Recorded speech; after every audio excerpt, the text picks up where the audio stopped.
আমি খুব সহজ সরল মানুষ। খুব সহজেই মানুষের সাথে মিশে যাই। হেসে, হেসে কথা বলি।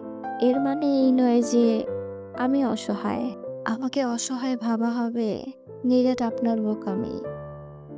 আমি খুব নরম মনের মানুষ। কেউ আমার সাথে একটু জোর গলায় কথা বললে আমার কণ্ঠ ভারী হয়ে আসে, কান্না পায়। কেউ আমাকে ছেড়ে চলে গেলে যেন আমি ভেঙে চুরে যাই কাচের মতো। আমি ভীষণ রকমের বোকা মানুষ। কেউ আমাকে ছেড়ে চলে গেলে আমি তার পিছু পিছু হাঁটি। তাকে বারবার কোনো না কোনোভাবে বোঝাই আমি খুব অসহায়। তাকে বুঝাই থেকে যাও না আমার সাথে।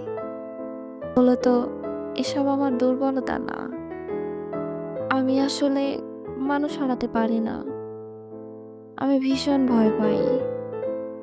মানুষ হারালে যেন আমি নিজেকে হারিয়ে ফেলি। তবুও আমার মানুষ হারায় খুচরো পয়সার মতো। আমার দুর্বলতা হয়তো এখানে, আমি সহজে মেনে নিতে পারি না। অথচ মেনে নিতে পারলেই জীবন সুন্দর। মেনে নিতে পারলে হয়তো কারো কাছে নিজেকে সহজ সরল, নরম মনের মানুষ দুর্বল হওয়া লাগতো না।